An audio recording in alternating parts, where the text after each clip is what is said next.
Friends ఇది Infinix 030 దగ్గర ఒక 1 మంత్ పైన అవుతుంది ఫోన్ నేను యూజ్ చేయబట్టి. సో దీంతో పాటు ప్యారలల్గా నేను ఐక్యూ Z7 ప్రోని కూడా యూజ్ చేశాను అండ్ దీనికి సంబంధించిన రివ్యూ కూడా మన ఛానల్లో పోస్ట్ చేశాను. చెక్ చేయకపోతే ఒకసారి చెక్ చేయండి. సో ఈరోజు ఈ ఇన్ఫినిక్స్ 030లో నేను నోటీస్ చేసిన ప్లస్ పాయింట్స్ మైనస్ పాయింట్స్ నా కంప్లీట్ ఎక్స్పీరియన్స్ మీతో షేర్ చేసుకుంటాను. సో వీడియోని కంప్లీట్గా చూడండి అండ్ మొత్తం చూసాక నచ్చితే లైక్ చేయడం మర్చిపోకండి. ఫస్ట్ మనం డిజైనింగ్ గురించి మాట్లాడుకుంటే ఫ్రంట్ మాత్రం డిజైనింగ్ ఎక్సలెంట్ ఉంటుంది అండ్ కలర్ కూడా నాకైతే బాగా నచ్చింది. కొంచెం డిఫరెంట్గా ఉంది. వేగన్ లెదర్తో వస్తుంది, కాకపోతే లెదర్తో కొంచెం జాగ్రత్తగా ఉండాలి. పెన్ మార్క్స్ కానీ ఏమన్నా మార్క్స్ ఏమైనా అంటుతే ఈజీగా పోవు, చాలా కష్టం అవుతుంది. సో డిజైనింగ్ ఫ్రంట్ బాగుంది అండ్ సైడ్స్ కూడా బాగానే ఉన్నాయి. బట్ బ్యాక్ సైడ్ కెమెరా మాత్రం నాకు అంతగా నచ్చలే. అలైన్మెంట్ అదంతా కూడా చాలా పెద్ద ప్యాచ్ లాగా కనిపిస్తుంది. ఇది కొంతమందికి నచ్చవచ్చు, కొంతమందికి నచ్చకపోవచ్చు. బట్ నాకు మాత్రం పర్సనల్గా అంత నచ్చలేదు బ్యాక్ సైడ్ కెమెరా అలైన్మెంట్ అదంతా కూడా. బట్ ఫ్రంట్ సైడ్ నుండి చూస్తే మాత్రం యూజ్ చేస్తుంటే ఇన్ హ్యాండ్ ఫీల్డ్ అదంతా కూడా చాలా బాగుంది. ఇక డిస్ప్లే గురించి మాట్లాడుకుంటే ఇందులో 6.78 inch 144Hz 10-bit super AMOLED display ఉంది. SZ10+ సపోర్ట్ చేస్తుంది. ఇందులో 950 nits పీక్ బ్రైట్నెస్ వల్ల డిస్ప్లే ఇండోర్ లో బాగానే ఉంటుంది. బట్ అవుటర్ కండిషన్ లో లైక్ డైరెక్ట్ సన్లైట్ లో అంత క్లియర్ గా లేదు. టచ్ రెస్పాన్స్ నెక్స్ట్ లెవెల్ ఉంది. డిస్ప్లే యూజ్ చేస్తుంటే బటర్ స్మూత్ అనిపిస్తుంది అండ్ 144Hz ఆప్టిమైజేషన్ కూడా బాగానే ఉంది. ఒక 2 to 3 అప్లికేషన్స్ లో 90Hz చూపిస్తుంది. బట్ మాక్సిమం యాప్స్ లో 144Hz అయితే చూపిస్తుంది. యూట్యూబ్ లో 4K HDR10 వీడియోస్ 60 FPS లో ఈజీగా హ్యాండిల్ చేయగలుగుతుంది. వైడ్ బ్యాండ్ L1 సపోర్ట్ ఉంది, కానీ నెట్ఫ్లిక్స్ లో ఫుల్ HD కంటెంట్ ప్లే అవ్వట్లేదు. సో ఇది ఒక్కటి అప్డేట్ లో ఫిక్స్ అవ్వాలి. సో డిస్ప్లే చూడడానికి చాలా క్రిస్ప్ అండ్ షార్ప్ ఉంది. అప్పుడప్పుడు ఇది ఇన్ఫినిక్స్ ఫోన్ అని అనిపిస్తుంది. సో ఒక ఫ్లాగ్షిప్ ఫోన్ యూజ్ చేస్తున్న ఫీల్ అయితే వస్తుంది. సో డిస్ప్లే ఒక 1200 nits వరకు ఇచ్చుంటే ఈ ప్రైస్ పరంగా నెక్స్ట్ లెవెల్ అయ్యేది. ఈ ఐక్యూ ఫోన్ లో చూసుకుంటే 1300 nits బ్రైట్నెస్ ఉంటుంది. సో డిస్ప్లే ఎక్స్పీరియన్స్ అనేది సో దీనికన్నా కొంచెం బెటర్ గా అనిపిస్తుంది. రేర్ కెమెరాలో ఫొటోస్ ఎక్సలెంట్ వస్తున్నాయి. కలర్స్ అయితే ప్యూర్ గా న్యాచురల్ గా ఉన్నాయి. ఆర్టిఫిషియల్ కలర్స్ ఎక్కడ కూడా యాడ్ చేయట్లేదు. Details, dynamic range, shadows and highlights అంతా కూడా కంట్రోల్లో ఉన్నాయి. సో 108 మెగాపిక్సెల్లో మనం ఫొటోస్ తీస్తే కలర్ షిఫ్ట్ కూడా ఏం లేదు. నార్మల్ కెమెరా కలర్స్ వస్తున్నాయి. డీటెయిల్స్ ఇంకా బెటర్గా క్యాప్చర్ చేస్తుంది. సో మనం మ్యాక్సిమం జూమ్ చేసిన డీటెయిల్స్ మిస్ అవ్వట్లేదు. ఓవరాల్ బ్యాక్ కెమెరా ఫొటోస్ మాత్రం చాలా బాగున్నాయి. లో లైట్ అండ్ నైట్ కండిషన్స్లో ఇమేజెస్ నెక్స్ట్ లెవెల్ వస్తున్నాయి. కంప్లీట్ డార్క్ ఉన్న సిచ్యుయేషన్లో కూడా ఇమేజ్ని బ్రైట్గా క్యాప్చర్ చేస్తుంది. డీటెయిల్స్ కూడా ఓకే అని చెప్పొచ్చు. బట్ కొంచెం నాయిస్ అయితే వస్తుంది, అది నెగ్లిజిబుల్. మెయిన్ కెమెరాలోనే అల్ట్రా వైడ్ యాంగిల్ కూడా సిమిలర్గా పర్ఫామ్ చేస్తుంది. Details, dynamic range, colours everything బాగుంది. బాగా వైడ్ ఏరియాస్ని క్యాప్చర్ చేస్తుంది. లో లైట్లో కూడా వైడ్ యాంగిల్ సిమిలర్ పర్ఫామ్ చేస్తుంది. బట్ అల్ట్రా లో లైట్లో కొంచెము నాయిస్ అయితే యాడ్ అవుతుంది. ఫ్రంట్ కెమెరా గురించి మాట్లాడితే డే లైట్లో ఇమేజెస్ బాగా వస్తున్నాయి. బట్ లైట్ ఎక్కువ ఉన్నప్పుడు బ్యాక్గ్రౌండ్ ఓవర్ ఎక్స్పోజ్ అవుతుంది అండ్ లైటింగ్ని బట్టి ఫేస్ మీద బ్యూటీ యాడ్ చేస్తుంది. ఈ ఫోటోలో బ్యూటీ రాలేదు, ఈ ఫోటోలో బ్యూటీ వచ్చింది. సో ఇది నేను బ్యూటీ ఆఫ్ చేసినా కూడా ఇలానే జరుగుతుంది. ఇది ఒక్కటి అప్డేట్లో ఫిక్స్ అయితే చేయాలి. అండ్ మన స్కిన్ టోన్స్ కూడా అప్పుడప్పుడు మొత్తం మేకప్ వేసినట్టు చాలా సాఫ్ట్గా వస్తున్నాయి. పోర్ట్రేట్ షాట్ చూసుకుంటే రేర్లో డే లైట్ అండ్ లో లైట్లో ఎడ్జ్ డిటెక్షన్ బాగుంది. బ్యాక్గ్రౌండ్ కూడా బాగుంది. ఇక్కడ మీరు శాంపుల్స్ అయితే చూడొచ్చు.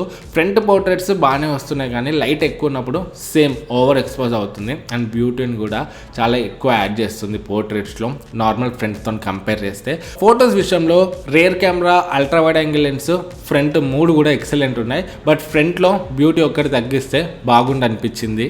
వీడియో డిపార్ట్మెంట్కి వస్తే రేర్ కెమెరా వీడియో క్వాలిటీ ఒక 20,000 ఫోన్లోనైతే అనిపించలేదు. చాలా బాగుంది. కలర్స్ న్యాచురల్గానే వస్తున్నాయి, డీటెయిల్స్ బాగున్నాయి, డైనమిక్ రేంజ్ బాగుంది, స్కిన్ టోన్స్ బాగా అడ్జస్ట్ చేసుకుంటుంది. బట్ లైటింగ్ ఎక్కువ ఉన్నప్పుడు బ్యాక్గ్రౌండ్ కొంచెం ఓవర్ ఎక్స్పోజ్ అవుతుంది. సో ఒకే కంప్లైంట్, 4Kలో స్టెబిలైజేషన్ ఇవ్వలేదు. 4Kలో కూడా స్టెబిలైజేషన్ ఇచ్చుంటే నెక్స్ట్ లెవెల్ ఉండేది. అదొక్కటే నాకు మేజర్ మైనస్ అనిపించింది. And ultra wide angle lens కూడా సిమిలర్ మనకు ప్రైమరీ సెన్సర్ లానే ఉంది వీడియో క్వాలిటీ అదంతా కూడా. బట్ ఇందులో కూడా 4K స్టెబిలైజేషన్ లేదు, 1080pలో స్టెబిలైజేషన్ అయితే ఉంది. సో అల్ట్రా వైడ్ యాంగిల్లో మనం వీడియో చేసేటప్పుడు చాలా వైడ్ ఏరియాని కవర్ చేస్తుంది అండ్ కలర్స్ కూడా బాగా వస్తున్నాయి. వీడియో ఓవరాల్గా చూడడానికి అయితే చాలా ఐ ప్లీజింగ్ ఉంది. ఫ్రంట్లో కూడా మనం 4K వీడియోస్ రికార్డ్ చేయొచ్చు. ఈ ప్రైస్లో ఫ్రంట్ 4K అంటే ఎక్సలెంట్ అని చెప్పొచ్చు. ఈ బడ్జెట్లో ఏ ఫోన్లో కూడా ఈ ఫీచర్ లేదు. ఈవెన్ నేను రీసెంట్గా రివ్యూ చేసిన 35,000 ఐక్యూ నియో 7 ప్రోలో కూడా ఫ్రంట్ కెమెరాలో 4K లేదు. సో ఇదొక బెస్ట్ ఫీచర్ అని చెప్పొచ్చు. వీడియో క్వాలిటీ బాగుంది ఫ్రంట్ కెమెరాది, మరీ రేర్ అంత ఎక్సలెంట్ అయితే లేదు. సేమ్ ఫ్రంట్ కెమెరా వీడియో కూడా లైటింగ్ ఎక్కువ ఉన్నప్పుడు బ్యాక్గ్రౌండ్ కొంచెం ఓవర్ ఎక్స్పోజ్ అవుతుంది. బట్ బట్ ఈ బడ్జెట్ పరంగా వేరే ఫోన్స్ అని కంపేర్ చేస్తే నాకు కొంచెం బెటరే అనిపించింది. సో నెక్స్ట్ పర్ఫార్మెన్స్ గురించి మాట్లాడితే ఇందులో MediaTek Dimensity 8020 6nm based processor ఉంది. అంటూ స్కోర్ చూసుకుంటే 6.4 lakhs ప్లస్ వస్తున్నాయి. CPU థ్రాట్లింగ్ టెస్ట్ చేసి చూసాను. డిఫాల్ట్ సెట్టింగ్స్లో 69% థ్రాటల్ స్కోర్ వచ్చింది. థ్రాటల్ పర్ఫార్మెన్స్ని సరిగ్గా ఆప్టిమైజ్ చేయలేదు, ఇంకొంచెం ఆప్టిమైజ్ చేయాలి. ఇక్కడ ఒక్కటి గమనించండి, నేను థ్రాట్లింగ్ పర్ఫార్మెన్స్ని ఆప్టిమైజ్ చేయాలని అంటున్నాను.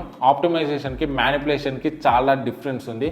ఎగ్జాంపుల్, రీసెంట్ ఐక్యూ Z7 Proలో ఒక అప్డేట్ వచ్చింది. దాని తర్వాత ఐక్యూ స్ట్రెస్ టెస్ట్ని మ్యానిపులేట్ చేయడానికి ట్రై చేసింది. డిఫాల్ట్ 20 threadsకే కాకుండా నేను 100 threads పెట్టి టెస్ట్ చేశాను, అయినా థ్రాట్లింగ్ లేనట్టు చూపిస్తుంది. సో దాన్ని మ్యానిపులేషన్ అంటారు. సో మ్యానిపులేషన్కి అండ్ ఆప్టిమైజేషన్కి చాలా డిఫరెన్స్ అయితే ఉంటుంది. టెస్ట్లు పక్కన పెట్టేసి రియల్ టైం పర్ఫార్మెన్స్ ఎట్లుందో చూద్దాము. దీంట్లో 4K 60 FPS వీడియో ఎడిటింగ్ చేసాము, మల్టిపుల్ లేయర్స్ పెట్టేసి. సో బాగానే హ్యాండిల్ చేస్తుంది, ప్రివ్యూ కూడా మంచిగా కనిపిస్తుంది. బట్ వీడియో లెంగ్త్ ఎక్కువ ఉండి లేయర్స్ చాలా ఎక్కువైనప్పుడు మాత్రం చిన్న చిన్న ల్యాగ్స్ అయితే నోటీస్ చేశాను. అండ్ వీడియో రెండరింగ్ కూడా ఎక్స్పోర్ట్ కూడా బాగానే అవుతుంది. సో మంచిగానే అనిపించింది నాకైతే ఈ ఫోన్లో 4K 60 FPS ఎడిటింగ్ అంటే. అండ్ 1080p అయితే ఆడుకోవచ్చు. సో సింపుల్గా చేసేస్తుంది, చాలా స్మూత్ అంటే చాలా స్మూత్ ఉంది. ఎడిటింగ్ పరంగా నాకైతే బాగానే అనిపించింది. సో యూఐలో ల్యాగ్స్ ఏం నోటీస్ చేయలేదు. యాప్ ఓపెనింగ్ క్లోజింగ్ స్పీడ్స్ చాలా ఫాస్ట్ అండ్ రెస్పాన్సివ్ ఉన్నాయి. మల్టిపుల్ యాప్స్ మధ్యలో షిఫ్ట్ అవ్వడంలో కూడా ఎటువంటి ఇష్యూస్ లేవు. బట్ యూఐలో కొన్ని గ్లిచెస్ ఉన్నాయి, అవి ఫిక్స్ చేస్తే సరిపోతుంది.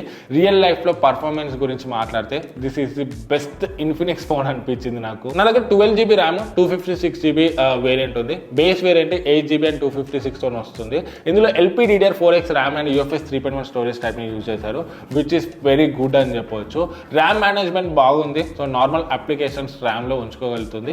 బట్ గేమ్స్ ఒక 30 minutes తర్వాత సో ఆటోమేటిక్గా కిల్ చేసేస్తుంది. 12GB ర్యామ్ అయినప్పటికీ ఇంకొంచెం ఆప్టిమైజ్ చేస్తే సరిపోతుంది. Storage read and right speeds కూడా చాలా బాగున్నాయి, మీరు ఇక్కడ డిస్ప్లే మీద చూడొచ్చు. నెక్స్ట్ గేమింగ్ పర్ఫార్మెన్స్ చూస్తే ఇందులో నేను BGMI, free fire, call of duty and జెన్షన్ impact install చేసి టెస్ట్ చేశాను. BGMI క్యాపబిలిటీ చూసుకుంటే so smooth plus extreme 60 FPS and HDR plus ultra 40 FPS వరకు సపోర్ట్ చేస్తుంది. మీరు క్యాజువల్ గేమర్ అయితే ఓకే, బట్ రోజంతా గేమింగ్ చేస్తానంటే అక్కడక్కడ ఫ్రేమ్ డ్రాప్స్ నోటీస్ చేస్తారు. ఇందులో డెడికేటెడ్ గేమింగ్ మోడ్ ఉంది, XRనా అని. సో అందులో పర్ఫార్మెన్స్ మోడ్ పెట్టేసి గేమ్స్ ఆడితే ఇంకొంచెము మంచి గేమింగ్ ఎక్స్పీరియన్స్ అయితే వస్తుంది. బట్ మరీ తోపు అయితే ఎక్స్పెక్ట్ చేయకండి. సో 4 hours కంటిన్యూస్గా గేమ్ ఆడాను. ఆ టైంలో మైనర్ ఫ్రేమ్ డ్రాప్స్ తప్ప ఎక్కడ మేజర్ ల్యాగ్ నోటీస్ చేయలేదు. 54 to 60 FPS కాన్స్టెంట్గా ఇస్తుంది. సో మరీ iQOO Neo 7 Pro and Poco F5తో కంపేర్ చేయడానికి లేదు. బట్ ఈ ప్రైస్ పరంగా గేమింగ్ అయితే ఓకే అని చెప్పొచ్చు. And second noise cancellation microphone ఉంది, దానివల్ల ఆడియో చాలా బాగా క్యాప్చర్ చేస్తుంది. ట్రాఫిక్ లో కూడా వీడియోస్ రికార్డ్ చేసినప్పుడు వాయిస్ ని బాగా పికప్ చేస్తుంది. దీనిలో కెమెరా 2 AP ఎనేబుల్ చేసుకోలేము, అంటే Gcam సపోర్ట్ చేయదు. బ్యాటరీ చూసుకుంటే 5000 mAh బ్యాటరీ ఉంది, 68 watt ఫాస్ట్ ఛార్జింగ్ తో వస్తుంది. బ్యాటరీ బ్యాకప్ అయితే బాగుంది. ఇంకొకటి నన్ను బాగా ఇంప్రెస్ చేసింది. సో ఇందులో డేటా ఆన్ చేసి ఫోన్ నేను ఒక 4 days పక్కకు పెట్టిన యూజ్ చేయకుండా, అయినా కూడా సో డ్రైన్ అయితే కాలేదు. బ్యాటరీ 3% వరకు ఐడియల్ డ్రైన్ అయితే అయింది. అదే ఐక్యూ Z7 Proలో చూసుకుంటే ఒక 1 dayకి 5 to 10% డ్రైన్ అవుతుంది. అది ఒక 3-4 days పెట్టేస్తే డేటా ఆన్ చేసి సో ఫుల్ డ్రైన్ అయిన రోజులు కూడా ఉన్నాయి. సో ఐడియల్ డ్రైన్ మాత్రం చాలా బాగుంది దీంట్లో. సో డ్రైన్ అవ్వట్లేదు అసలు. సో నార్మల్ యూజర్స్కి అయితే 5G మీద ఒక డే అయితే ఈజీగా వస్తుంది. మీరు మరీ హెవీ యూజర్ అయితే మాత్రము సో మళ్ళీ ఒక్కసారి ఈవినింగ్ ఛార్జింగ్ పెట్టాల్సి వస్తుంది. అది కూడా డిపెండ్స్ మీ యూసేజ్ బట్టి. సో బ్యాటరీ కూడా నాకైతే బాగా అనిపించింది. ఛార్జింగ్ కూడా ఫాస్టే ఉంది. ఈ ఫోన్లో AI స్మార్ట్ ఛార్జింగ్ డిజేబుల్ చేసి ఛార్జ్ చేస్తే 68 watt ఫాస్ట్ ఛార్జర్తో మనకు 1 hour 15 minutesలో ఫుల్ ఛార్జ్ అవుతుంది. Overall battery and charging department మాత్రం చాలా బాగుంది. ఇందులో డ్యూయల్ స్టీరియో స్పీకర్స్ ఉన్నాయి అండ్ హైరెస్ ఆడియో సపోర్ట్తో వస్తుంది. ఏదైనా ఆడియో వినేటప్పుడు బ్యాక్ కొంచెం వైబ్రేట్ అవుతుంది. సౌండ్ క్వాలిటీ శాంపుల్ మీరు ఇక్కడ వినొచ్చు.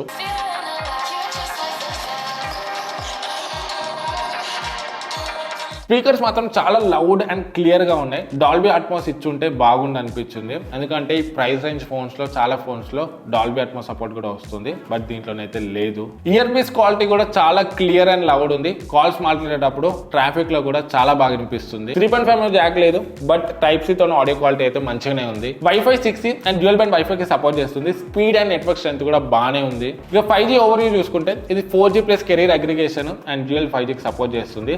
డ్యూయల్ వ్యూనర్ కి కూడా సపోర్ట్ చేస్తుంది. టోటల్ 14 5G బ్యాండ్స్ ఉన్నాయి, అన్ని నెసెసరీ బ్యాండ్స్ ఇచ్చారు. అండ్ విలేజ్ లో కూడా 5G బాగానే వస్తుంది. కాల్ క్వాలిటీ, సిగ్నల్ రిసెప్షన్ వీటిలో కూడా ఎటువంటి ఇష్యూస్ లేవు. అండ్ ఇంకొక హైలైట్ ఏంటంటే అవతల వాళ్ళకి తెలియకుండా మనం కాల్స్ అయితే రికార్డ్ చేయొచ్చు, ఈవెన్ వాట్సాప్ కాల్స్ కూడా రికార్డ్ చేయొచ్చు. నేను ఎయిర్టెల్ అండ్ జియో రెండు సిమ్స్ అయితే యూజ్ చేశాను, రెండు కూడా నాకైతే మంచి ఎక్స్పీరియన్స్ ఉండే. సో మాక్సిమం నాకు 5G 500 Mbps వరకు అయితే వచ్చింది. ఈ ఫోన్ లో బ్లూటూత్ 5.3 BLE సపోర్ట్ ఉంది. దీని వల్ల బ్లూటూత్ డివైస్ యూజ్ చేస్తున్నప్పుడు కొంచెం బ్యాటరీ సేవ్ అవుతుంది అండ్ లేటెన్సీ కూడా కొంచెం రిడ్యూస్ అవుతుంది. సాఫ్ట్వేర్ చూసుకుంటే Android 13 అండ్ XOS 13.1.0 తో వస్తుంది.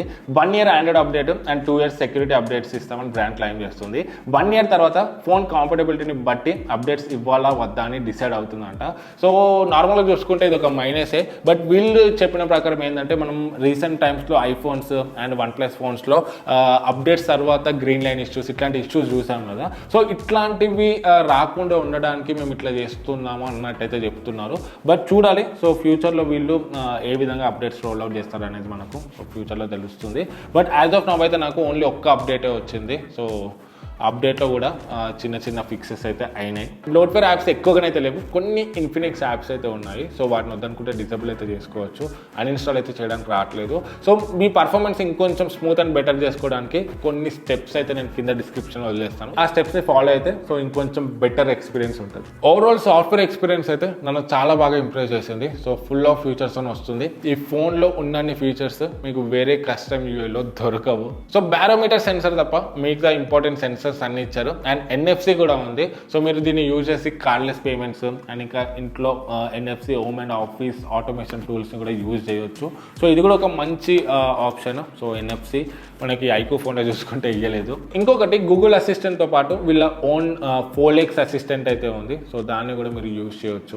నాకు ఇంకొకటి హైలైట్ అనిపించింది సోషల్ టర్బో ఫీచర్. సో దీన్ని యూజ్ చేసుకొని మనము థర్డ్ పార్టీ యాప్స్ ఏది లేకుండా వాట్సాప్లో మనం వేరే వాళ్ళ స్టేటస్ చూడొచ్చు, చూసినట్టు తెలియకుండా. అండ్ వాట్సాప్లో కాల్స్ కూడా రికార్డ్ చేయొచ్చు. సో యూట్యూబ్ ప్రీమియం అవసరం లేకుండా బ్యాక్గ్రౌండ్లో స్క్రీన్ ఆఫ్ చేసుకొని ఆడియో మాత్రమే వినొచ్చు.